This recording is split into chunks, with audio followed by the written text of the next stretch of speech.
New at 11, working together to find a fix for poverty in Rochester. We can't make a change and we can't make informed decisions if we don't have the right information.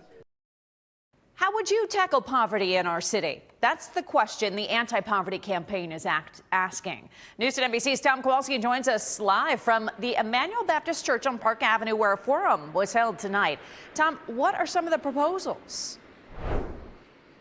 Yeah, Nikki, tonight's forum touched on a variety of topics, like you said, aimed at fixing poverty. Now, some of those propositions are things like increasing the minimum wage, increasing housing security here in Rochester, and biggest of all, establishing a city-owned bank. Now, it's all being organized by the group Citizen Action of New York. Now, it's included panelists who have run or are running for office, and also those who've worked at local banks and are working towards establishing a city-owned bank here in Rochester. Now, here's the thing. There's only one publicly owned bank here in the U.S., and that's the Bank of North Dakota. So I asked tonight's organizers how tonight's event will possibly lead to a public bank opening right here in the Flower City. In terms of doing feasibility studies, in terms of looking at ways to improve or ways to make it applicable to our circumstances, I think that's the important thing, and that's what I hope in this forum can give you an idea of what to work off of and how to create a structure that works in the banking world but in a more non-traditional sense. So I think this is really about, again, education and letting people know how these things can happen.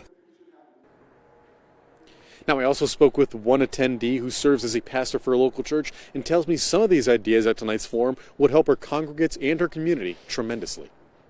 When we put policies in place that can help put more money in people's pocket, of course, that's going to help them to be able to have a more affordable lifestyle, right? So they can afford things. So they're not making a choice between whether I'm going to pay my rent, am I going to pay RG&E? So we need to find that solution so that people can really have that balance to where they're not robbing one person to pay the next person.